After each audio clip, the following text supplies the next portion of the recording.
Donc, mesdames et messieurs, Brouchim Abaï pour notre cours hebdomadaire. Bezrat Hashem, ça vous apporte bracha ve'atzlacha. Amen. Les Yishuot. Alors, Amen. déjà, je profite de souhaiter à tous Chodesh Tov u'Mevorach. Voilà, le soir, on a encore l'odeur de Rosh Chodesh sur nous. Et bien sûr, il ne faut pas oublier, on est dans la semaine de l'Aïloula d'un grand tzaddik qui est Baba Saleh. Baba Saleh. Donc, je rappelle, l'Aïloula, c'est quand? Mercredi soir. Donc, n'oubliez pas les bougies, allumez les bougies. Faites des prières, ceux qui peuvent avoir le mérite d'aller à Netivot, Tavo Alechem Bracha. Alors, je sais qu'il y en a qui sont un peu claustro, il y en a qui ne veulent pas avoir peut-être 2h30 d'embouteillage, il y en a qui disent moi j'y suis allé, c'est bien, c'est pas bien. D'aller là-bas, Vadaï Davar Gadolze. C'est sûr que c'est quelque chose de grand d'aller pèleriner un tzaddik le jour de sa Iloula. Maintenant, celui qui ne peut pas, celui qui ne pourra pas aller le jour même, celui qui n'est pas à l'aise quand il y a trop de monde, etc., et que ça pousse, pas de problème. On a pensé à tout. On a tout prévu. Vous savez que ce qu'on appelle, on dit que l'Aïloua d'un tzaddik, on dit que le tzaddik, la semaine, lui appartient. Ça veut dire qu'on peut fêter l'Aïloula 3 jours avant, jusqu'à 3 jours après. Donc c'est pour ça qu'à partir de ce soir, il y a déjà, j'ai vu des Iloulotes organisées à droite, à gauche, Baba Saleh, à droite, etc. Donc c'est pareil pour aller pèleriner le tzaddik. S'il y en a qui préfèrent aller un petit peu avant, comme ça il n'y a pas la foule, il n'y a aucun souci. Il y a même quelqu'un qui m'a dit viens, on va même vendredi matin. Comme ça, une fois que tout le monde est fatigué, ils sont allés. Comme ça, on fait le net slava, etc. Donc oui, il y a plein de possibilités. Donc ceux qui peuvent aller, le jour de l'Aïloula avant ou après, Tavo Alechem Bracha. Ceux qui ne peuvent pas aller, c'est pas grave. Là où vous êtes, vous allumez une bougie et vous priez. L'Irvod Hatzadik, comment il s'appelle Baba Saleh? Pas Baba Saleh c'est un surnom. C'est quoi son prénom? Rabbi Israël Abu Chatzera Ben Rabbi Mes'od. Son père c'était Rabbi Mes'od, petit-fils de Rabbi Yaakov Abu Chatzera. Alors juste pour la petite info, super important. Même moi je me trompais quand j'étais plus jeune. Vous avez tous déjà vu la photo d'un grand rave qui s'appelle donc Rabbi Yaakov Abu Chatzera, qui est assis comme ça avec les jambes croisées sur un tapis, comme ça, ce qu'on appelle Yeshiva Mizrachit. Et les gens disent, c'est lui le rave qui a volé sur un tapis. C'est faux. Non, c'est pas lui. Ah, c'est pas lui? Non, c'est son arrière-grand-père à lui ou son grand-père qui s'appelait Rabbi Shmuel Elbaz, sauf qu'on n'a pas de photo de lui. Et c'est lui l'histoire, on dit qu'il était arrivé au port de, si je ne me trompe pas, c'était en Turquie, et il voulait aller en Eretz Israël. Comme ça, vous savez un petit peu de qui on parle dans la famille, parce que bon, c'est des gens extraordinaires. Il a voulu se rendre en Eretz Israël, et il est arrivé au bateau pour prendre le bateau. Et il a dit, il faut payer. Maintenant, le prix du billet est très cher. Rabbi Shmuel Elbaz, il a dit, mais moi, j'ai pas d'argent. Il a dit, pas d'argent. Tu montes pas de bras, pas de chocolat. Il a dit tu montes pas. Et le bateau est parti. Maintenant, Rabbi Shmuel Elbaz, ce jour-là, il s'est déplacé avec un petit tapis.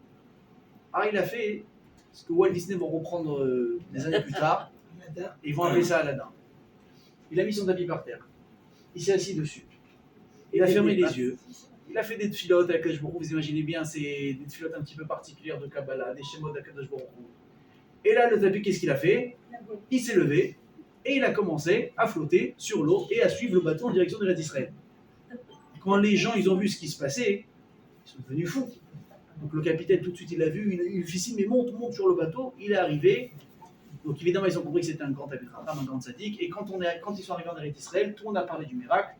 Et à partir de ce moment-là, eux, je parle précisément, leur nom de Elbaz a été modifié à Abu Chatzera, qui veut dire Abu le père, Chatzira du tapis. Ça a été celui qui a fait voler le tapis. Et c'est à partir de là où cette famille Elbaz a changé de nom et s'est fait surnommer les Abu Chatzira.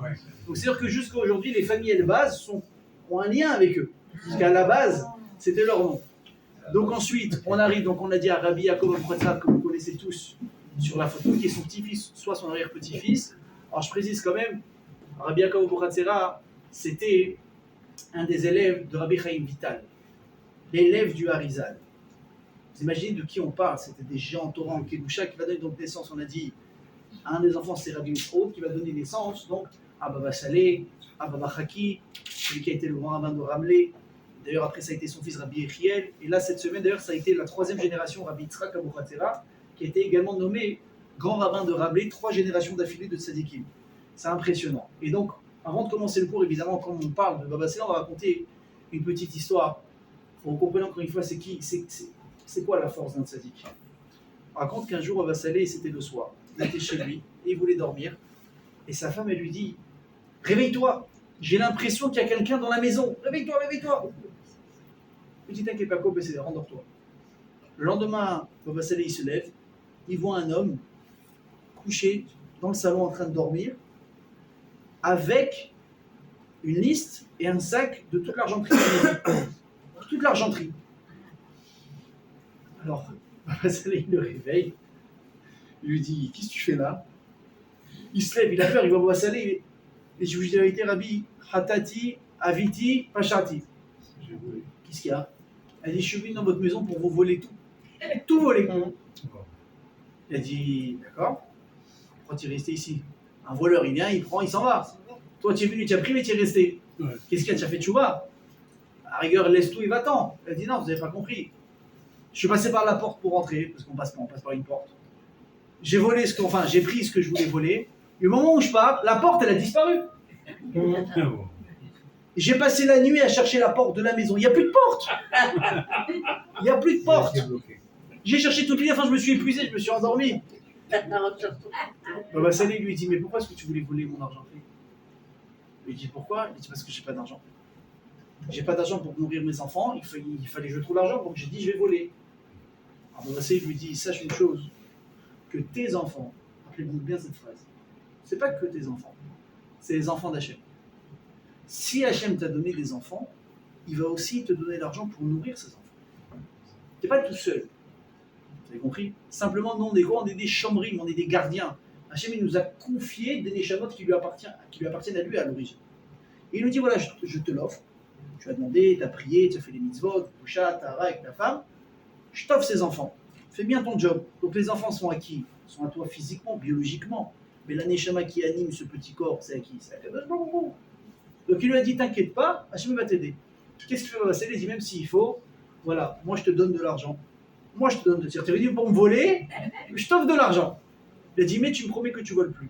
Il a dit, je vous promets. Il a fait tchouba, il a laissé la pris, ouvrir sa famille, et quelques temps plus tard, il est revenu chez Baba Saleh, cette fois-ci pas pour prendre de l'argent, mais pour carrément lui en donner et aider Baba Saleh à faire les mitzvot qu'il faisait. Ça, c'est pour vous montrer à Botaï une des peut-être des milliers d'histoires que vous allez entendre dans votre vie sur le tzaddik, et je peux vous dire qu'à chaque fois qu'on croit qu'on a tout entendu sur Baba Saleh, on en apprend encore, on attend encore.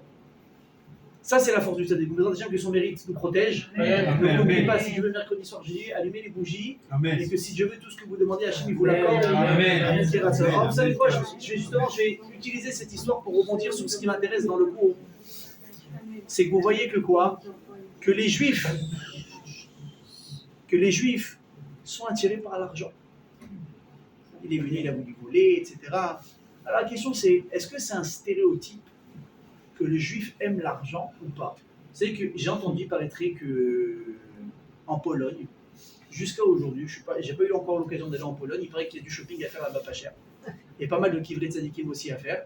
Donc à l'occasion, ceux qui veulent aller faire du shopping, c'est une occasion, ceux qui veulent aller faire kivrei tzadikim, c'est aussi une occasion, et ceux qui veulent faire les deux, vous allez tout gagner. Il paraît qu'en Pologne encore aujourd'hui, on peut trouver dans des commerces des photos vendues ou qui représentent là-bas un vieux monsieur en train de compter de l'argent. Et apparemment, on dit que c'est un juif pour montrer à quel point le juif aime l'argent et qu'il est prêt à tout pour gagner encore et encore. Imaginez comment ce stéréotype il a vraiment animé, il a nourri beaucoup d'antisémitisme jusqu'à aujourd'hui. Les juifs aiment l'argent, tous les juifs sont riches. Un jour, j'ai entendu une phrase. Non, mais je n'oublierai jamais. Hein. Et on n'avait pas le droit à tous les travaux. On n'arrivait à tous les travaux, etc. Bien sûr. Mais un jour, j'ai entendu une phrase où je me rappelle, quelqu'un a dit qu'il était. Je ne me rappelle plus c'était quand c'était pas dans une banque parce que c'est trop gros, mais un juif parlait à un non-juif, il disait qu'il avait des problèmes d'argent, etc. Machin, et le type, il ne le croyait pas. Il dit, pourquoi tu ne me crois pas? Il dit, parce que ça n'existe pas un juif qui n'a pas d'argent. Vous êtes tous riches. Ça n'existe pas. Ils ont l'impression qu'on contrôle tout, qu'on manipule tout. Il y a un truc qu'on peut nous enlever, ça c'est sûr, c'est quoi? C'est que Baruch Hashem chez nous est ce qu'on appelle le chesed. C'est-à-dire que quand il y a un pauvre, il y a des gens autour qui vont l'aider. Vous savez, je vais raconter une vraie histoire. Et je l'ai raconté à des gens qui dirigent des organismes comme Hidabrut, c'est des trucs plus israéliens, Arutz Alfaim, etc. C'est des trucs plus grands dans le milieu israélien, très très sérieux. Et je leur ai raconté une histoire. Un type qui était là-bas, il m'a dit, si tu veux, je prends l'histoire et je la mets dans un des, vous savez, des halonymes, des trucs qu'on va imprimer Shabbat pour que les gens y lisent. Je dis, prends. Je dis, c'est pas mon histoire, prends. On raconte qu'un jour, Il y avait une personne, donc évidemment, on n'est pas en Israël, on est en Haaretz, en France ou je sais pas où. Et il y a un type qui a un problème de voiture, donc il se met sur la bande d'arrêt d'urgence, warning, qui passe sur la tête, capot ouvert, et il ne sait pas quoi faire. Sur l'autoroute, donc on est à 110, 130, il y a un type au loin qui voit donc, une voiture arrêtée, et avec une qui passe sur la tête. Donc celui qui conduit à ce moment-là, qui voit la scène, c'est un juif. Donc tout de suite, tu dis je vais l'aider. Ouais. Il met son clignotant, il se range sur le côté, bonjour, bonjour. Donc deux petits potes qui se rencontrent. Comment ça va? Qu'est-ce qui se passe? Je sais pas, elle débarque plus. J'ai une petite notion de mécanique, venez voir si je peux vous aider. Le type, il essaye à droite, à gauche, éteint, redémarre, tac, tac, tac, il branche, il débranche. Au bout de 10 minutes, la voiture, elle redémarre. Oh là là, merci beaucoup. Merci, comment je vous remercie? Non, ça me fait plaisir. Il se présente. Donc le type qui s'est arrêté, Moshe Cohen. Non, bidon, hein. Et vous? Jean-Pierre Dupont. Jean-Pierre, le type, il dit Jean-Pierre Dupont, allez, regardez, il voit la kippa. Il dit c'est quelle origine? Il dit peut-être qu'il est ashkénaze, peut-être qu'il est converti. Il lui dit c'est dire quoi, quelle origine? Breton, français. Il dit non, mais avant ça. Il dit je sais pas, il dit mais à la fin il dit attends, vous êtes feuge? Il dit moi non, je suis pas feuge. Tu dis comment ça t'es pas feuge? T'as une kippa sur la tête, comment ça t'es pas feuge? Elle dit ah ça. Je vais expliquer. Ma mère, elle m'a toujours dit que si un jour tu as un problème, mets une calotte sur la tête et il y a quelqu'un qui viendra t'aider. Histoire vraie, hein. Il y a quelqu'un en vrai qui viendra t'aider. Donc ça veut dire que même les juifs, ils savent que nous on a quelque chose des juifs, c'est quoi? C'est l'entraide. L'entraide. Alors c'est vrai, chez nous aussi il y a des riches, il y a des pauvres, mais au moins nous les pauvres on les calcule. On va les aider, on fait des dons et au Hachem, Dieu sait qu'on est tous sollicités tous les jours.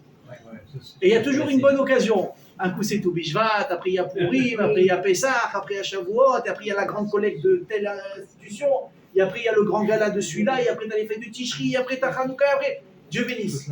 Alors c'est vrai qu'on est très sollicité, et bon, au Hachem on est là. Moi je vous dis une chose, même si des fois, encore il m'appelle celui-là, encore il m'appelle celui-là, oui mais j'ai donné l'année dernière, mais j'ai donné il y a 2 mois, mais encore la semaine dernière, c'est vrai. C'est quoi? Rassurez-vous sur une chose, si on vous appelle, c'est que vous êtes encore capable de faire partie des donneurs. Et que vous soyez toujours partie des donneurs et pas de ceux qui tendent la main. Alors pour revenir à ce qu'on disait, le juif, apparemment, aime l'argent. La question c'est est-ce que c'est vrai ou pas? Est-ce que c'est quelque chose qui a une vraie source ou c'est vraiment une invention à 200%? Alors je vais vous choquer, sachez qu'on est responsable de cette étiquette. Qui nous a mis cette étiquette sur la tête? C'est Hachem lui-même. Et la Torah elle-même. Ouais. Je vais vous donner un exemple. On est à la veille de la sortie d'Égypte. Donc évidemment, là on parle d'un changement, un vrai changement. On a été esclaves, on va être libre, on n'y croit plus, on y croit. On vient d'avoir, ce qu'on a dit la semaine dernière, si je ne me trompe pas, une école de Emouna accélérée, que Hachem il est école Yahweh, il peut faire ce qu'il veut, il joue avec la nature, il joue avec les gens. C'est lui qui décide. On s'apprête à sortir, il y a un truc qu'on veut, c'est quoi? C'est prendre nos affaires et partir.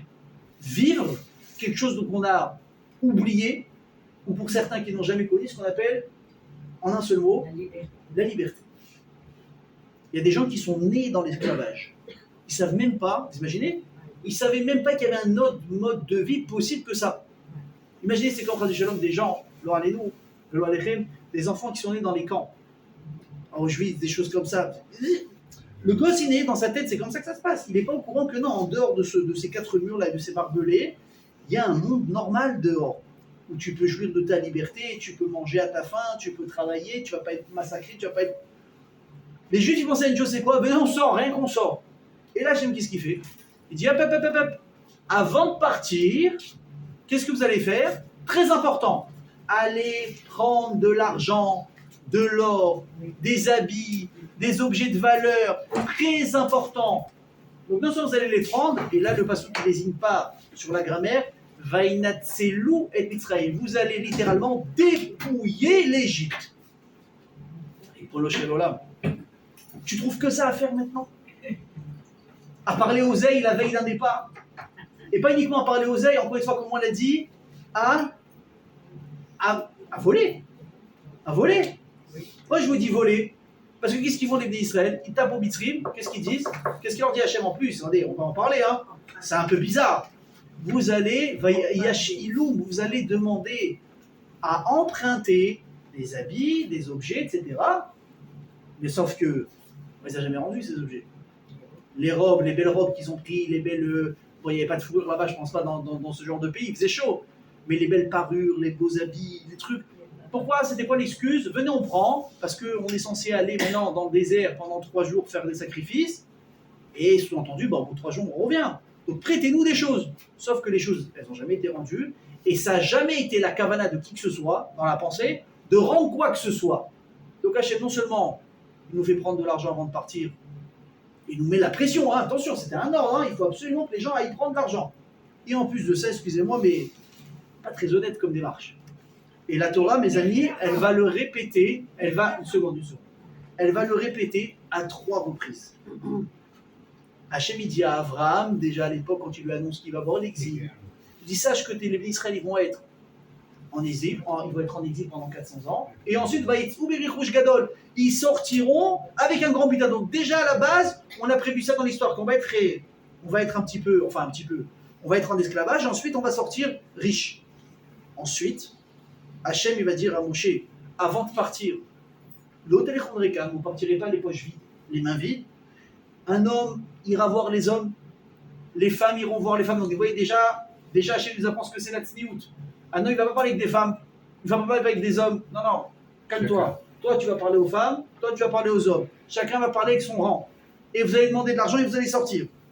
Et une 3e fois encore avant de partir, Hachem, il répète. À 3 reprises. Donc vous voyez, c'est quelque chose qui est, les chawa, qui est très important. Pourquoi? Alors on peut dire, peut-être, il faut comprendre Dieu. Combien on était à sortir? On dit qu'on était 600 000. Bon, 600 000, c'est des gens de 20 à 60 ans, sans compter les femmes, sans compter les enfants, sans compter les vieillards. En tout et pour tout, on est des millions. Des millions de personnes qui sortent d'un coup. Mais ces millions de personnes, vous croyez qu'ils ont cumulé la retraite? Vous croyez qu'ils ont pris une assurance incident de travail? Ouais, non, rien. Des centaines d'années, on a travaillé pour quoi? Zéro. Donc là, il dit, attends, il y a un peuple entier qui va sortir, qui doit vivre, qui doit commencer à vivre maintenant, c'est fini. Mais il n'a pas un rond. Donc à chaque part, qu'est-ce qu'il dit? Je suis obligé de faire en sorte que ces gens-là puissent repartir avec quelque chose. C'est comme vous prenez maintenant un jeune couple qui se marie. Alors si les parents, Baruch Hashem, ils ont un petit peu de moyens, qu'est-ce qu'ils font? C'est quoi l'accord qu'on passe entre les parents qu'on marie les enfants? Les cadeaux de mariage, c'est pour qui? C'est pour le couple. Pourquoi? Pour qu'ils aient quelque chose avec quoi commencer leur vie, c'est normal. Eux aussi, il faut qu'ils commencent. Mais le problème, c'est que si c'est comme ça, il ne fallait pas leur qu'Hachem dise au Bnei Israël, allez prendre. Hachem t'a fait 10 plaies, tu as montré c'est toi le patron. Tu peux pas dire au Mitzrim, moi, à partir d'un jour, moi je vous donne un ordre, vous allez de votre propre chef donner l'argent, votre argent, au Bnei Israël. Mais pourquoi passer par cette manière-là que le Bnei Israël, il doit prendre, premièrement? Et deuxièmement, je ne sais pas si vous le savez, mais il y a eu 2 moments dans la période de la sortie d'Égypte où les Bnei Israël se sont vachement enrichis. La première, c'est ce qu'on vient de dire maintenant, quand on est sorti d'Égypte, donc on a demandé des choses qui en étaient très riches, mais ils nous apprennent Razal. Il y a eu un 2e moment où on s'est enrichi, c'est quand? Ce qu'on appelle Bizatayam, la dépouille de la mer. Quand les Égyptiens ils nous ont pourchassés pour nous faire la peau devant la mer en pensant qu'on allait mourir, Hachem a fait miracle, il a ouvert la mer, nous on est passé, les Égyptiens nous ont suivis, sauf que la mer s'est refermée, et à ce moment-là, qu'est-ce qui s'est passé? Les Égyptiens, ils avaient une habitude, c'est quand ils sortaient en guerre pour montrer leur honneur, leur force, etc., ils ornaient leurs chars, leurs chevaux, des plus beaux bijoux qu'ils avaient. C'était une manière de faire. Sauf que quand ils sont morts, ils étaient engloutis, tous les bijoux, etc., et les pierres précieuses, Hachem, qu'est-ce qu'il a fait? Il les a détachés des chars, des chevaux, de tout ce qu'il y avait là-bas, et il a fait ressortir tout cet argent en dehors de la mer, devant les Bnei Israël. Et Chazal vont dire que Gadol bizatayam yoter mi bizat Mitzrayim. Les Bnei Israël, ils ont fait plus d'argent au moment où ils ont récupéré les trésors qui venaient de la mer que ce qu'ils avaient pris en Égypte. Donc, si on va selon la logique que je vous ai dit, si tu veux enrichir les Bnei Israël, soit tu donnes aux Égyptiens de leur donner de l'argent, ou soit tu veux qu'eux ils prennent, N'baya, attends la mer. Tu n'as pas besoin de venir et commencer à faire des trucs. Parce que, vous savez comment ça s'appelle ça? Quelque part, ça s'appelle Gneva Dat. C'est quoi Gneva Dat? C'est que la Gneva, le vol, c'est pas uniquement voler quelque chose. C'est aussi des fois voler l'esprit. Ça veut dire, écoutez bien ce que je vous dis, si quelqu'un vient vous confier un secret, je vais te dire quelque chose, mais tu le répètes à personne. Ouais. Alors là, tu peux être sûr que plus tu essayes de verrouiller l'histoire, plus elle va être déverrouillée. Plus tu dis à quelqu'un ne répète pas, tu l'as tellement répété, le type il sent qu'il a un dossier, on dirait un dossier nucléaire dans les mains de la Maison Blanche. Tu peux être sûr, surtout Dieu bénisse à Natania. Tu en parles le lundi soir, vendredi avant Shabbat, tout le monde est au courant. C'est-à-dire, si tu as rencontré une fille le lundi et que tu as parlé à un copain, Shabbat, déjà, on va te dire Mazal Tov, apparemment, il y a une Brit Mila bientôt. Tu dis, oulala, qu'est-ce qui s'est passé? J'ai loupé un épisode. Mais non, apparemment, je sais pas, tu t'es marié chez Abrachot. En plus de ça, c'est nous les fèches, ça va très très vite le téléphone arabe. Donc, pourquoi? Ça s'appelle comment? Mais comment ça s'appelle de dévoiler un secret? Ça s'appelle Gnevadat. Tu as volé mon esprit, c'est-à-dire je t'ai confié quelque chose que tu veux garder pour toi. Toi, tu as pris ce que je t'ai dit et tu es parti le répéter. On n'a pas le droit de faire ça. C'est-à-dire tromper une personne, même dans l'esprit, c'est quelque chose qui est péché. Et aussi, entre guillemets, arnaquer une personne, c'est pas bien. Tu lui fais croire quelque chose. Finalement, tu vas le rouler dans la farine. Ça s'appelle que tu as volé son esprit. Donc, tu nous pousses à être des embrouilleurs. Tu nous pousses à faire du téléphone pas cachère. Tu dis 1, 2, 3, 4, finalement tu lui fais 5, 6, 7, le type il a rien vu. Tu as disparu comme ça. Mais vous savez que ce que je vous dis, c'est un vrai problème parce que vous connaissez l'histoire, j'en suis certain, mais ça arrive également dans la Gemara, ça m'a ramené dans la Sechet Sanhedrin, il y a à peu près 1500 ans. Quand il y avait à l'époque au pouvoir Alexander Bogdan, qu'on appelle Alexandre le Grand, donc c'est qu'il a régné également sur l'Égypte. Très intéressant son histoire, hein, je vous invite vraiment à la lire. Les Égyptiens sont venus chez Alexandre le Grand, lui ont dit on attaque en justice et on veut que tu nous rendes justice. Les Juifs. Il lui dit pourquoi? Il dit pourquoi? Amenez la Bible. Il y a marqué noir sur blanc, explicitement dans la Bible que Dieu a dicté à Moïse qu'en sortant d'Égypte, ils nous ont dépouillés. Ils ont pris tous nos trésors. On demande aujourd'hui réparation, qu'ils nous rendent tout ce qu'ils nous ont volé il y a 1500 ans. Mais attendez, t'as pas besoin d'avocat là. Tu peux amener le meilleur avocat du monde, t'es KO. Tu dis quoi?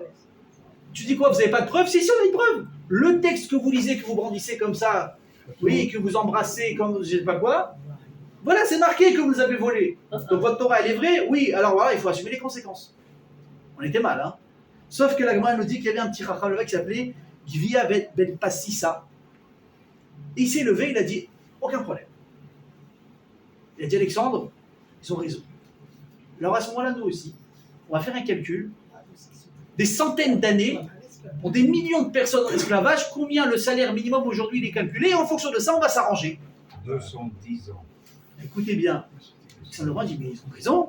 Qu'est-ce que vous avez à dire? La Gemara dit ils ont réfléchi, ils n'ont pas trouvé de réponse et ils se sont enfuis. Ils ont dit Nbaya, mais nous, ils disent c'est bon, on a pris cet argent, ça a été en paiement des années entières, et dit si ça se trouve, il reste encore des dividendes que vous nous donnez. Donc du coup, ils sont partis. Mais vous avez compris, ça veut dire ok, on a réussi à s'en sortir, mais sur le papier, ça fait pas propre quoi. Pardon? Il s'appelait Gvia ben Passissa. Voilà. Prenez la Gemara dans Sanhedrin, c'est la page 91b et vous pouvez regarder. Donc je reprends ce que je disais. Pourquoi est-ce que Hachem, donc il a demandé d'aller voir les Égyptiens et de leur dire prêtez-nous, alors qu'en fait on n'a jamais voulu rendre. Alors Rabbeinu Bechaye, il vient avec une explication qui est intéressante. Il dit vous savez que souvent dans le Tanakh, le mot lishol, ça ne veut pas dire prêter, ça veut dire donner en cadeau. Et il amène une preuve incroyable. Et il dit vous connaissez tous l'histoire de Hana. Oui. Il y a deux Hana dans l'histoire. Oui. Hana, je parle de Hana, la mère de Shmuel Hanavi. Hana qui est venue et qui a pleuré pour son fils. Et que finalement elle a eu un bébé. Et que ce qui s'est passé à un moment donné, Shmuel, il a failli mourir. Et Yaakov lui a dit c'est pas grave. Même s'il meurt cet enfant, on va prier, on va t'en donner un autre. Ma baya. Et là, qu'est-ce qu'elle a dit, Hana? Pourquoi? Je veux cet enfant, je veux le garder. Lui, celui-là. Pourquoi? Bah, évidemment, parce que déjà je l'aime, ça on comprend, mais il y a quelque chose de beaucoup plus profond. Qui met Hachem chez Iltihu. Parce que c'est d'Hachem que je l'ai demandé. Alors quand tu prends un enfant, je ne compte pas le rendre tout de suite, hein, en général. En général, c'est toi qui vas partir avant lui. Et là-bas, j'ai demandé à Hachem en cadeau cet enfant. On voit du Tanakh que le mot lishol, les hachil, c'est demander un cadeau. Maintenant, juste sachez une chose. Pourquoi est-ce que Hana aussi, elle s'est entêtée? Elle dit parce que cet enfant, n'oubliez pas une chose, c'est un bébé prière.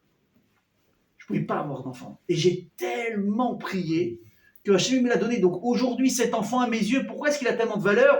Parce qu'il me rappelle tous les jours, c'est qu'est-ce que c'est la force de la prière, comment ça fonctionne, comment ça marche. Moi, un jour, quelqu'un m'a dit, et j'ai adoré cette phrase, il m'a dit, tous mes enfants à moi, comme ça il m'a dit, ce sont des bébés prières.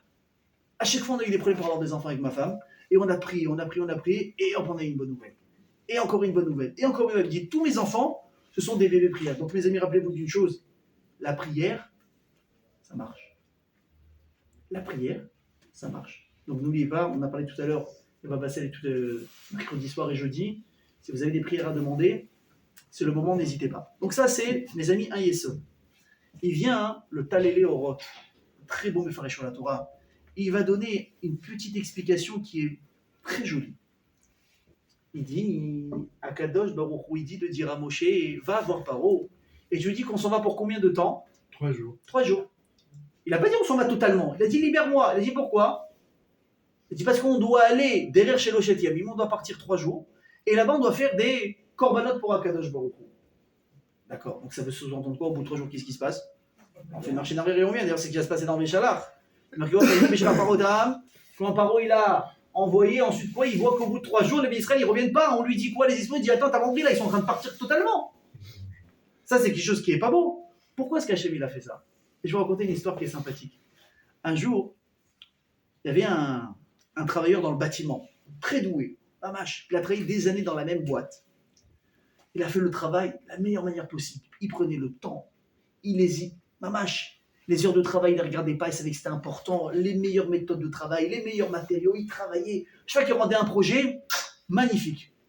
Arrive le jour de la retraite, il est content, enfin, ça y est, il est épuisé, il a le dos brisé par le travail, il rêve une chose, c'est quoi?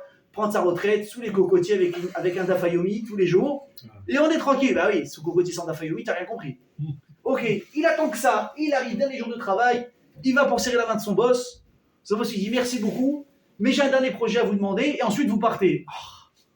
Ah non, je peux pas. Eh bien, écoutez, voilà, oui, la retraite à tel âge, mais y a pas, c'est pas stipulé quelle date vous partez. Donc je vous demande, faites un dernier immeuble, ensuite vous êtes libre. Le type, il n'a pas le choix, sinon il ne touche pas son chèque de retraite. Il accepte à contre-cœur, mais évidemment, le travail il va être en fonction de son humeur. Donc lui qui avait l'habitude de faire les choses bien, droit, carré, etc., et ben là, il commence à baquer le travail. Faut faire attention, c'est architecte, en fait. Il commence à baquer le travail. Donc il ne prend pas les meilleures manières de travail habituelles, les matériaux pareils, tac, tac, tac, le truc qui doit durer 2 ans, en 6 mois c'est plié. L'autre il est tout content, il arrive, il donne les clés, c'est bon, je suis libre, il dit vous êtes libre, je venais demain matin, je vais vous remettre votre chèque de départ. Magnifique. L'autre il est content, il va au resto, à sa femme, ça y est, demain je suis libre, merci mon Dieu, il m'a saoulé celui-là avec son dernier truc. Il va le lendemain. Le patron il l'accueille, merci beaucoup pour vos années de service, vous avez été incroyable, vous avez été loyal, je vous dois tellement. Voilà votre chèque, et j'ai un petit cadeau en plus. Ah, qu'est-ce que c'est? Il y a une petite boîte, il dit ouvrez. C'est quoi? Les clés d'immeuble que l'autre il avait construit. Waouh. Et il lui dit pour vous remercier, vous avez tellement construit d'immeubles dans votre vie, je voulais vous offrir cet immeuble avant de partir. Sauf que lui, il sait très bien que l'immeuble quoi? Pas terrible. C'est ça qui dit Srazal. Écoutez bien cette phrase comme elle est belle. Ma chez Adam aussi, les sofos chez Dabar, les Hatzmo aussi. Sachez quand vous faites quelque chose de bien, pour qui vous le faites au final? C'est pour vous. Pour vous-même. C'est pour vous. C'est pour ça qu'il faut toujours s'appliquer de faire les choses bien. C'est quoi le message de l'histoire? C'est quoi le message de l'histoire? C'est qu'Hachem il fait avec les gens Mida Keneged Mida. Pourquoi est-ce qu'Hachem il a roulé Paro dans la farine? Il a dit à Moshe, dis à Paro qu'on s'en va 3 jours. Alors qu'il est prêt à lui dire on va partir et on ne reviendra pas. Il dit d'abord parce que parmi les punitions que Paro il doit recevoir, il doit aujourd'hui recevoir la monnaie de sa pièce qu'il vous a fait à vous. C'est-à-dire, pourquoi est-ce que on appelle le travail, la souffrance qu'on a vécue en Égypte, on appelle ça avodat parer, un dur travail, un travail qui brise le corps. Mais Chazal dit, c'est ce que c'est parer. C'est aussi, si tu divises le mot, c'est pe-rach, la bouche douce. De parole. Ça veut dire, qu'est-ce qu'il a fait pour eux? Il est venu. Les Juifs, comment ça va? C'est la Lula de qui aujourd'hui? Il leur a dit. Venez, on allume des bougies ensemble. Ah, c'est un baba salé. J'adore baba salé. J'adore. Venez, on fait une Lula. vous êtes sympas, vous êtes mes amis, vous savez, j'ai un projet, je voudrais un petit peu développer l'Égypte, construire des villes. Et il les a comme ça amadoués avec son miel de renard, comme ça, il leur a parlé, il leur a parlé, il leur a parlé. Il les a attirés léat. Mais lui, son but, c'était quoi? C'est pas qu'on soit ni copains, ni qu'on travaille. Vous savez, vous Chazal disent que les premiers jours, Paro est descendu de son trône.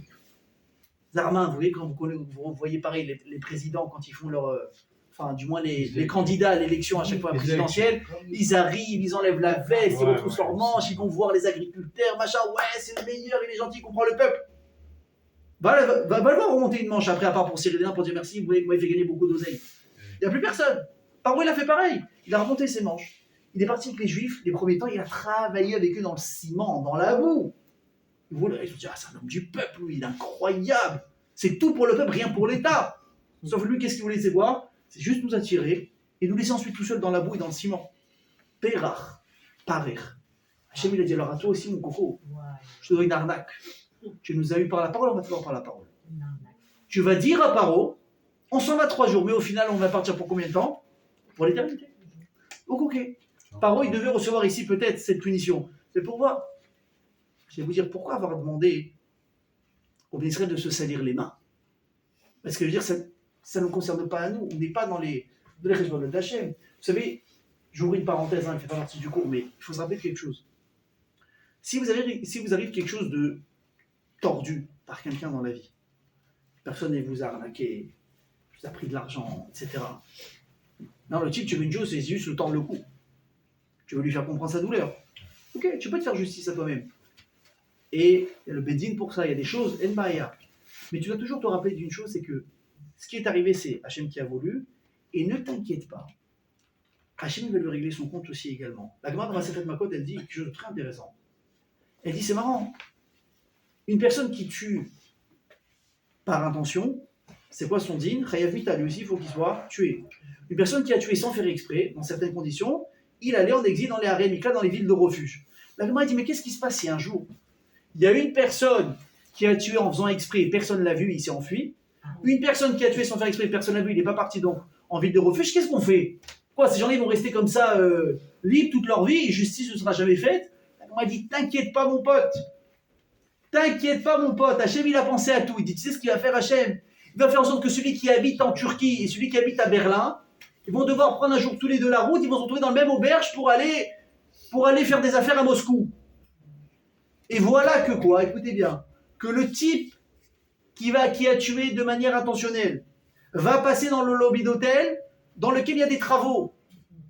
Et le type qui est sur l'échelle à ce moment-là, c'est celui qui a tué sans faire exprès. Il est en train de faire des travaux de manutention.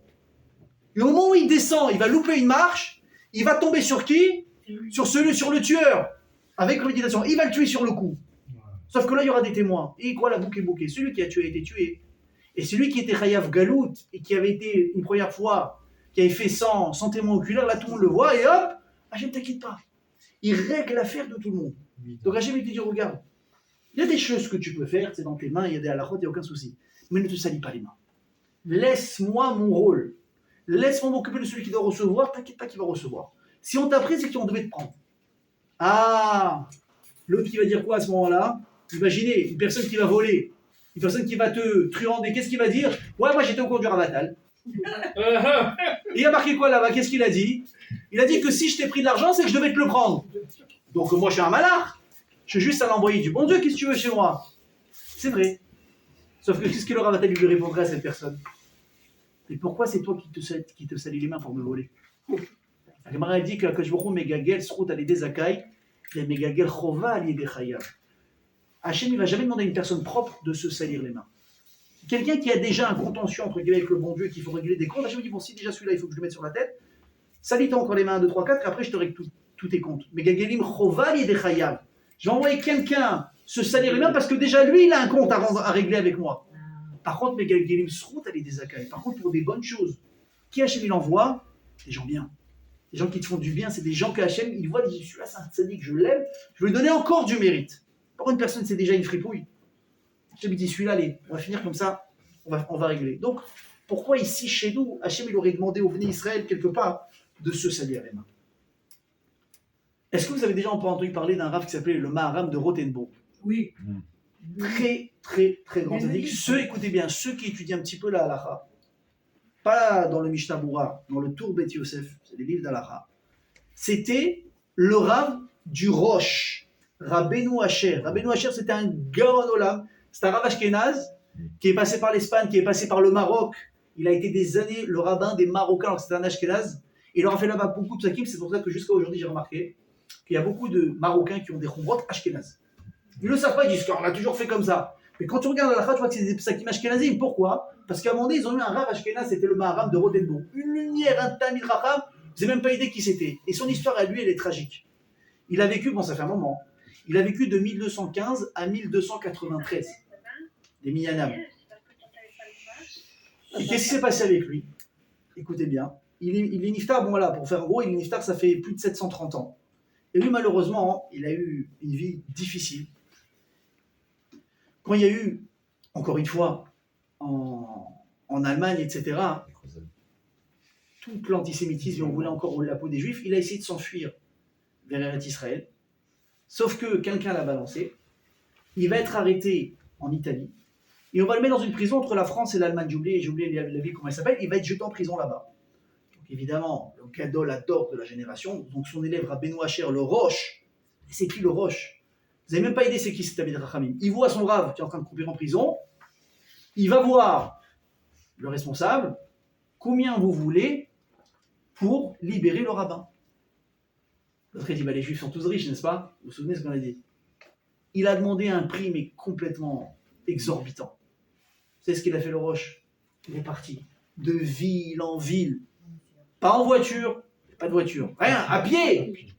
De ville en ville, il est parti solliciter les communautés, les gens, et encore une campagne, et encore fait un don, et allodon, et charidi, et machin, et truc, pour un rabbin, pour la Torah, pour un rabbin, Pidyon Jouim. Au passage, si une des plus grandes des autres, c'est Pidyon Jouim, c'est de racheter un prisonnier. À Botaï, après des mois et des mois de labeur, il réunit la somme. Ils font connaître la nouvelle, tout le monde est super content, et ça arrive également à qui? Aux oreilles du prisonnier, le Maharam de Rotenbourg. Rabbi, ne vous inquiétez pas, on va vous libérer. Réaction du Maharam de Rotenbourg, je vous interdis de me libérer. Ça va pas? Pourquoi Makara? Il dit pourquoi? Parce que si jamais vous payez la rançon, les goïms vont dire on a trouvé une manière de faire de l'oseille chez les juifs. Et ça va devenir l'habitude de capturer des gens, de les mettre en prison pour mon argent. Je refuse catégoriquement que vous me libériez, vous me laissez croupir en prison. Ils sont devenus fous. Avalsela Akhlata du Rav. Ils l'ont accepté. Écoutez bien, le Rav il est resté en prison. Il est mort en prison. Ils n'ont pas voulu libérer son corps. Ça vous rappelle quelque chose d'aujourd'hui encore? Marchema Bezicham. Rabotaï, combien de temps le corps du Maharam de Rotenbourg il est resté en prison? 14 ans. 14 ans, le corps, il n'a pas été enterré. Il ne voulait pas le libérer. Jusqu'à que, il y a un juif qui s'appelait Alexander Wimpel. Il était riche, il a pris la majorité de sa fortune pour libérer le corps du Maharam de Rotenbourg. Il a payé la rançon, on a libéré le corps. Et ce qui est fou, c'est qu'après 14 ans, le corps, il était encore entier. Vous imaginez, bon, ça c'est des tzadikim. Ça c'est la Kedusha. On l'a pris, on l'a enterré. Imaginez le nachat qu'il a fait au corps au bout de 14 ans, c'est inhumain cette histoire. Pourtant c'est un tzadik. Ah, je sais pourquoi tu fais ça un tzadik? Pas de question. Je sais, mais c'est ce qu'il fait. Il n'a pas fait parce qu'il mérite, c'est pas une punition. Il y a des cheshbonot d'Hachem. Vous comprenez? Quand vous parle des preuves dans la vie, ça arrive même au plus grand. Avram, on lui a dit, va à droite, à gauche, tu vas être riche, tu auras des enfants. Il a eu ni osé, on l'a piqué sa femme, il était connu par personne. Hachem, il sait ce qu'il fait. Il te dit quelque chose, fais-le. C'est comme j'ai raconté, Raphaël, je crois que c'était à toi, la semaine dernière. Un jour, il y avait une personne, j'ai adoré cette histoire. Je ne sais pas si je vous la raconte maintenant ou pas. Oui. Je vous la raconte. Bon, ok, allez, je vous la raconte. Il y avait un type. Il avait hésité à faire une affaire. Il a voulu demander l'avis de qui à l'époque? Il y avait qui était en vie, le Rabbi Lubavitch. Il lui envoie une lettre. Rabbi Karvekar Hassipour, tac, il y a une affaire en bourse. J'ai l'argent, est-ce que je la fais, est-ce que je la fais pas? Qu'est-ce qu'il a dit le Rabbi? Il lui a dit calcule la somme que tu es censé gagner. Tu fais dessus, pas maaser qui est 10%, tu vas faire dessus, chomesh, c'est-à-dire 20%. Et Bezrat Hashem, bracha ve'atzlacha. Chomesh. Ah oui. Maaser c'est 10%, Chomesh c'est 20%. Ah oui, oui. C'est le double. C'est juste le double. Le type il a dit ok, il calcule, voilà, je dois gagner tant, hop, il tire les sous de la banque, il les met de côté, il achète des actions, et bon, il voyage, il avait d'autres choses à faire, etc. À son retour, il check un petit peu ce qui se passe sur son ordinateur, il se dit bon voilà, là ça a dû augmenter sur mes évaluations, il voit que ça n'a pas augmenté, au contraire, ça commence même à décliner. Voilà, il n'est pas bien. Il dit c'est bizarre, il dit bon, je vais attendre un petit peu, peut-être ça va remonter, la bourse quoi. Sauf que l'affaire, elle continue à dégringoler. Donc là, il dit bon, c'est que si je vends tout de suite, je vais sauver les meubles. Mais moi, attends, oh, j'ai pas acheté pour sauver les meubles. À la base, je devais m'enrichir, moi, de cette affaire. Il reprend son papier, il reprend son stylo. Ah oui, revendication Rabbi Lubavitch. C'est quoi cette embrouille? Tu m'as dit je faisais ça, voilà, j'ai fait mes heures, je suis en train de perdre de l'oseille. Réponse du Rav. Incroyable. Tu as fait ce que tu avais à faire? Laisse tomber. Maintenant, laisse faire. Tu verras que ça va bien se passer. Ok. Le gars, il attend. Finalement, l'affaire, elle remonte d'un coup. Quelque temps après, il explose, il vend. À ce moment-là, il gagne encore plus que ce qu'il avait imaginé gagner à la base. Donc le type, il a gagné son argent. Quelque temps après, on vient taper à la porte, on demande à Tzedaka, c'est qui? Des shtichim de Chabad. Voilà, on a là, un truc. Il dit, ah, vous en plus, shtichim de Chabad, il dit, venez, je vous raconte l'histoire. Il lui raconte leur histoire. Il dit, non, sachez que je vais vous aider, évidemment, comme j'aide beaucoup de gens. Mais sachez que l'argent que je vais vous donner, ça fait partie des 20%. Des 20% que j'ai pas encore fini de distribuer, rien que de maaser. Et il leur dit, vous savez c'est quoi le moussard de cette histoire? C'est pas que l'affaire elle est descendue, elle est montée, il dit ça c'est là pour ça monte, ça descend, ok on peut avoir une belle surprise. Mais ce qui est incroyable, c'est qu'à partir du moment où toi tu as fait ce que tu avais à faire, écoutez bien la phrase comme elle est belle, le monde n'a pas d'autre choix que de se dérouler en fonction de la Torah. Si la Torah te dit fais ton maaser et tu vas t'enrichir, fais ton maaser et tu vas t'enrichir. Oui, mais je peux pas. Là, ce mois-ci, je dois payer le gain du petit. J'ai l'anniversaire de ma femme. J'ai le petit pool de la voiture à faire. Il y a les 15 000 kilomètres. Si je tire le maaser, je peux pas. Mais vous savez combien de fois je l'entends par semaine, cette phrase-là? Ouais. Mais je peux pas. Voilà, Raph, c'est simple. J'ai gagné 10 000. J'ai 11 000 de dépenses. Si j'enlève 1000, je suis déjà à 2 000 de découverte. Je peux pas faire maaser, le produit, il comprend. Ok, ça, c'est les chiffres. Si tu te fixes selon les chiffres, tu es un humain. Mais tu n'as pas d'émouna.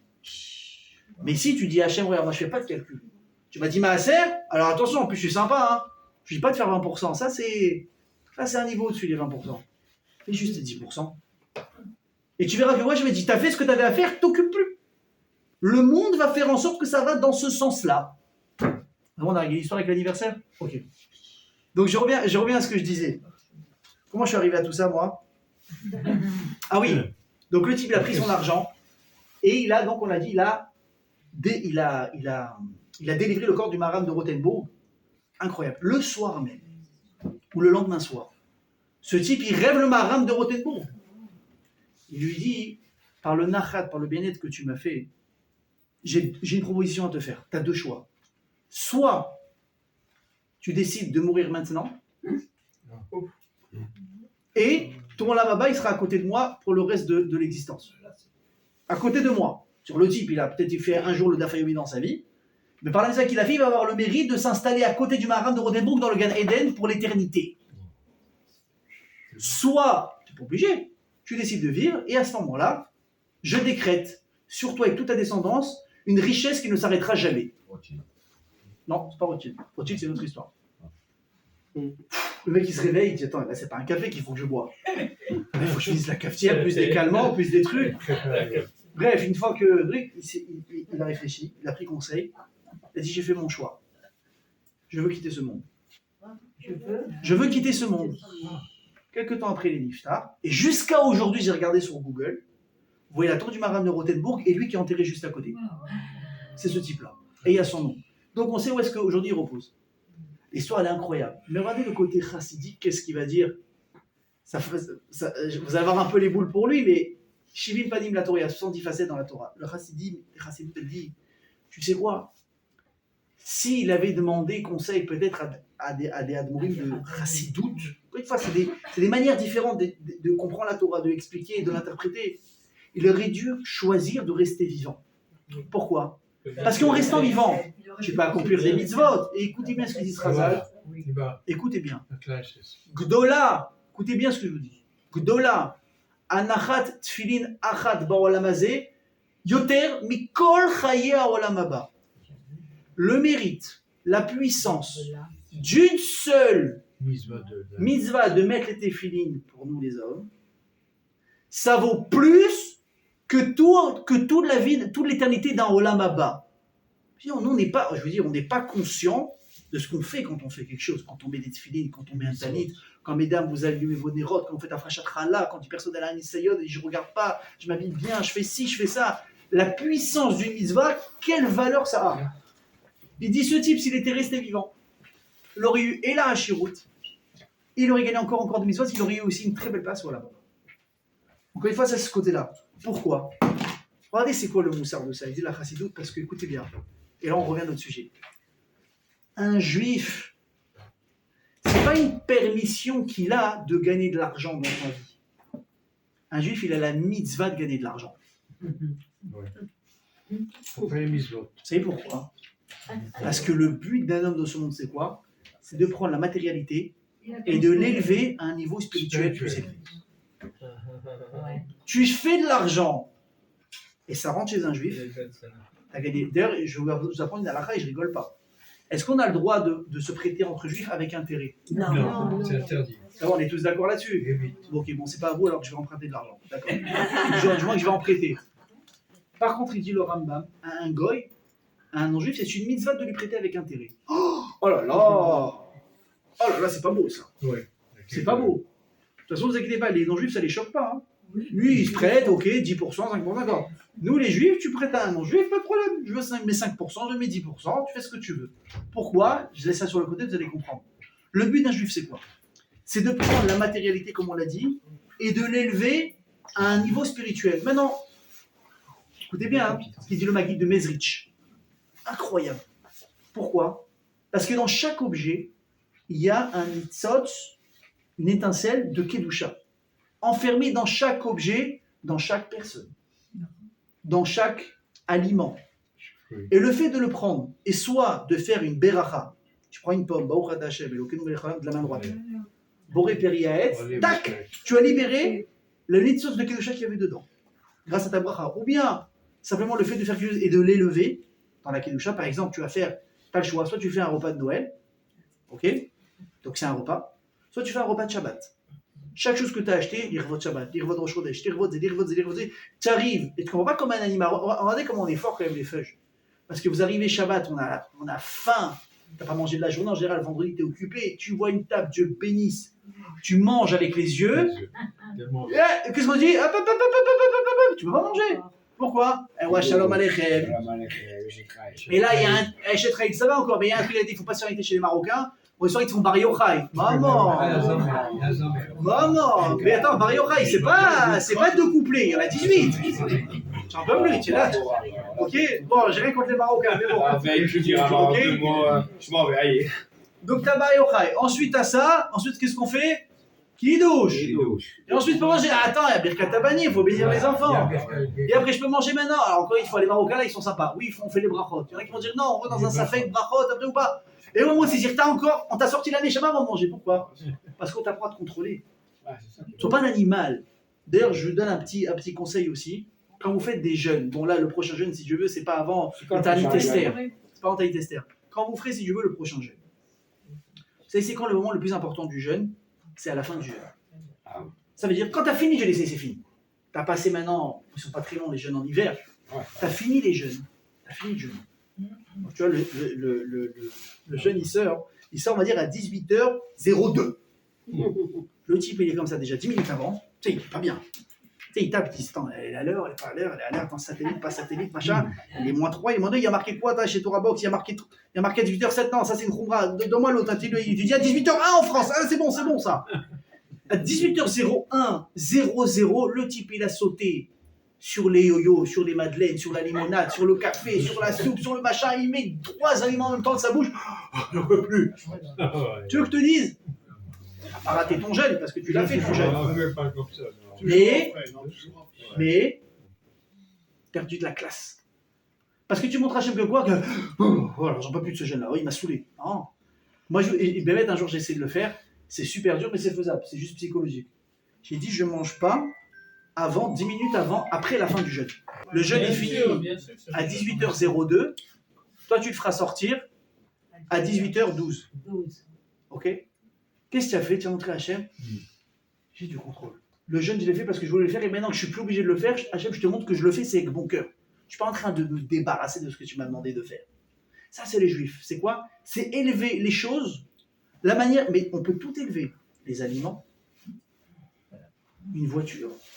Tu achètes une belle voiture, il n'y a aucun problème. Fais après, prends une Mercedes, prends une Volvo, prends une BMW, tu as les moyens, il n'y a pas de souci. C'est que la Gemara, elle dit qu'une des choses chez Machivim, Libo, chez la Adam, qui font en sorte qu'une personne se sent bien, c'est d'avoir Kelim Naïm, des beaux objets, des biens, des beaux biens, une belle maison, une belle voiture. Il n'y a pas de problème.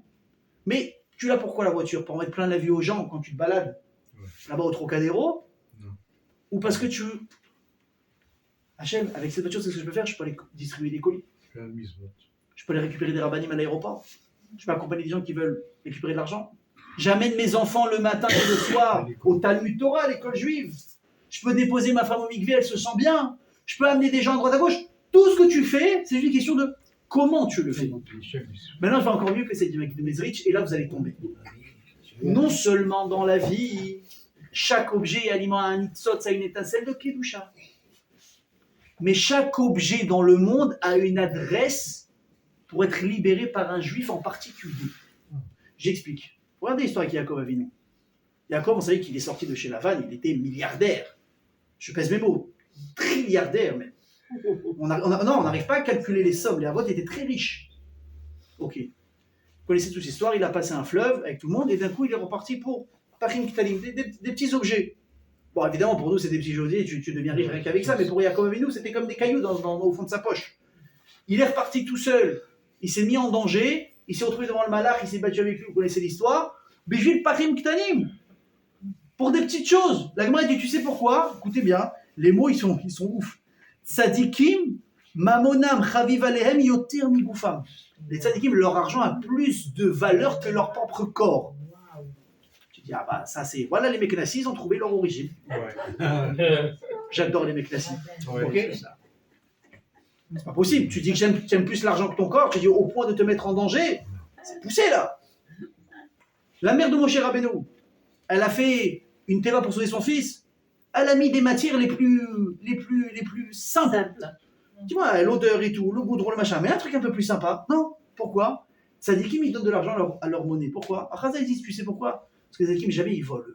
Eux, ce qu'ils ont, c'est à la sueur de leur front. Oui. Donc ça a de la valeur.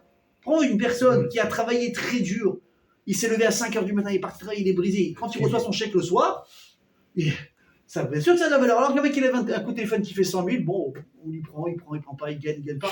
C'est pas la même chose. Mais les Chazal, ils vont beaucoup plus loin. Il dit, tu sais pourquoi les tzadikim, ils ont tellement de valeur sur leur argent et sur ce qu'ils ont? C'est parce qu'ils sont conscients que ce que Hachem leur a envoyé dans leurs mains, ils ont une mission à faire avec cet objet-là en particulier. Eux, ils sont reliés à l'objet dans leur neshama. Vous vous rendez compte? C'est-à-dire que tu vas demain acheter une voiture au concessionnaire ou tu achètes une voiture de seconde main sur Yad Shtaim et tu vas acheter celle-là. Bon, évidemment, tu as des critères de recherche. Premièrement, tu as pris ce modèle-là et pas un autre parce que cette voiture, elle était vouée pour toi. Il fallait que toi, tu l'achètes pour faire une mission avec ça. Quand tu vas au Sherad, à Auchan, et tu vas acheter des tomates, et tu prends cette tomate et pas celle qui est là, parce que Hachem, il voulait que toi, tu aies un petit coup d'affaire avec sa tomate. Et on raconte une histoire, écoutez bien, sur le Rav Ben Sion Abba Shaul Alav Shalom. Un de ses élèves, c'était qui? Chez Badel Chaim Tovim, le Rav Ron Chaya. Bon, Hachem, il est en bonne santé, grâce à Dieu. Grâce à Dieu. Écoutez bien l'histoire qu'on m'a racontée sur lui. C'est lui qui raconte l'histoire. Il dit quand il était soit Bachour, soit jeune marié, je ne me rappelle pas exactement. Je crois que c'était quand il était à la Yeshiva. Le Rav, il invitait les Bachour parce qu'il se fait beaucoup à manger le Shabbat. Ils arrivent, ils font le repas. Et là, on arrive en couple principal, on amène de la viande à table. Et là, écoutez bien. Le Rav Chaya, donc, il prend sa fourchette pour prendre un bout de viande. Le Rav, il arrête, lui dit non, prends pas. Prends la part d'à côté. Tu sais pourquoi elle est plus grasse, elle est moins cuite? Il dit non, parce que ton tikkun à toi, c'est dans cette morceau de viande-là et pas celui-là. Ouais. Vous vous rendez compte? Ça a été vu. Vous vous rendez compte? C'est-à-dire que non seulement toi, tu as une mission à faire en général dans ta vie pour élever la matérialité. Mais chaque objet, chose, même les gens que tu rencontres, tu as un tikkun à faire avec ces gens-là. Donc on revient à ce qu'on disait, on va terminer avec ça. Est-ce que le juif aime l'argent? Oui. Et on est fiers de le dire, vous savez pourquoi? Parce que le juif, il a un tikkun à faire, il a compris qu'il y a un tikkun à faire à travers les biens qu'il arrive à gagner dans sa vie. Donc je vais vous dire mieux que ça. Vous pouvez gagner l'argent en gagnant et gagnant beaucoup. Mais la question c'est qu'est-ce que tu comptes faire avec? Est-ce que tu gagnes juste pour mettre en banque et que ça pourrisse et tu fais rien avec? Alors Hachem dit non, alors gagne pas d'oseille, ça sert à rien. Mais si tu comprends qu'à travers l'argent que tu gagnes, les biens que tu achètes, tu vas élever des choses, tu fais des misotes avec ça, mais c'est ça le but de l'argent dans le monde. C'est de libérer tout ce qu'il y a dedans. Pourquoi on a dit on va prier, on va prêter avec intérêt à un goy? C'est pas parce qu'on veut le dépouiller. C'est parce que l'argent que tu vas récupérer de lui, tu vas faire un tikkun de cet argent que lui jamais n'aurait pu faire. Ça va jusque-là. Alors que le juif, pourquoi tu ne feras pas avec intérêt? Parce que, attention, Baba, l'argent que tu vas lui prendre à lui, c'est son tikkun à lui, c'est pas le tien. Donc tu prêtes, mais tu ne peux pas lui prendre plus. Regardez jusqu'où ça va. Il y a marqué dans Bereshit que quand il y a eu la création du monde, il y a marqué que quoi? Que Ve'aretz hayta tohu vavohu, donc la terre était tohu bohu. Et ensuite, Ve'ruach Elokim merachefet al peinei hamaim. Donc l'esprit, entre guillemets, le vent divin était en train de planer. Chazal dit, c'est quoi merachefet? C'est quoi la racine? C'est les lettres resh pechet, qui veut faire rapar, qui est fait 288. Il dit de ces 288 nitzotzot, étincelles qui tournaient dans le monde, d'entre elles, 202, donc 2, 0 et 2, le chiffre 202 nitzotzot, sont allés où? En Égypte. Et ils sont rentrés dans des gens, dans des animaux, dans des objets, dans tout. Pourquoi je sais que ça allait là-bas? Parce qu'à l'époque de l'Etziat Mitzrayim, l'Égypte, c'était l'Amérique de l'époque. La richesse, toute la réussite sociale, tout était là-bas. Pourquoi? Parce qu'il y avait beaucoup de kedusha. Il y avait beaucoup de spiritualité, donc la tzlacha était automatique. Qu'est-ce qu'il dit à Shemot d'Israël? Allez voir les Égyptiens et dépouillez-les. Pourquoi? Parce que vous devez sauver les nitzotzot qui sont là-bas enfermés. Et regardez le chidouche de ouf. Si vous vous rappelez que de ça, on aura gagné. Comment on appelle le peuple qui est sorti d'Égypte avec les Bnei Israël, les Égyptiens, le Erev, Rav. Rav, c'est quoi? Resh et Bet, ça fait 202. C'était les 202 mitzvot de Kedusha qui étaient perdus là-bas. Les 202, il fallait les prendre, mais elles n'étaient pas que dans les hommes, elles étaient dans les hommes, dans leurs biens, dans leurs objets, dans leurs robes, dans leurs kéli en or, en argent. Hachem a dit, Vaïnatzelot Mitzraïm, c'est quoi? C'est ça, Vaïnatzelot Rouge Gadol. Ils sont sortis très enrichis. Pas uniquement matériellement, surtout spirituellement. Alors c'est vrai que c'est pour ça que même si Bizatayam, après on a pris encore des choses. Mais le tikkun, c'était quoi? De délivrer les tzod de Kedusha qui étaient enfermés là-bas. Et c'est pour ça qu'aujourd'hui, la Torah nous dit, tu n'as plus de raison de repartir en Égypte. Tu peux y aller pour les vacances. Tu peux y aller même habiter, c'est pas de manière infinie. Tu peux, il y a eu des yeshivot en Égypte et tout. Mais pourquoi il n'y a plus de but d'aller là-bas? Parce qu'il n'y a plus de but d'aller là-bas. Là où tu vas, là ce que tu achètes dans ta vie, tu as toujours quelque chose, tu as des mitzvot à faire. Mais la Torah, elle témoigne, en Égypte, il n'y a plus rien à gratter. On a tout pris. Et c'est la raison pour laquelle Rabbi Hachem nous a demandé Vaïnatzelot Mitzrayim. C'était pas pour voler. C'était pas pour dépouiller. C'était pour faire le tikkun qui était prévu depuis le début. Alors, tu as des Égyptiens, ouais, mais c'est à nous. Mais toi, tu n'as pas compris, tu as juste été un gardien en attendant. Même toi, à l'intérieur de toi, il y a une neshama ici qu'on doit sauver. Donc, mes amis, on va terminer avec ça. Est-ce que oui ou non, les Juifs aiment l'argent? Oui. Mais pourquoi? Parce qu'Hachem, il attend qu'on fasse des mitzvot avec. Si tu as compris ça, tu vas avoir la réussite. Tu vas avoir la réussite. Comment elle dit? Par exemple, tu fais ce qu'il faut. Le monde, il n'a pas d'autre choix que d'aller dans ce sens-là. Mais si tu veux faire juste de l'oseille pour faire de l'oseille, à ce moment-là, oui, le lachon hara, il existe. Mais à nous de montrer l'exemple. Mes amis, Shabbat Tov et Vorach, Chazak Ubaruch à tous. Voilà, exact.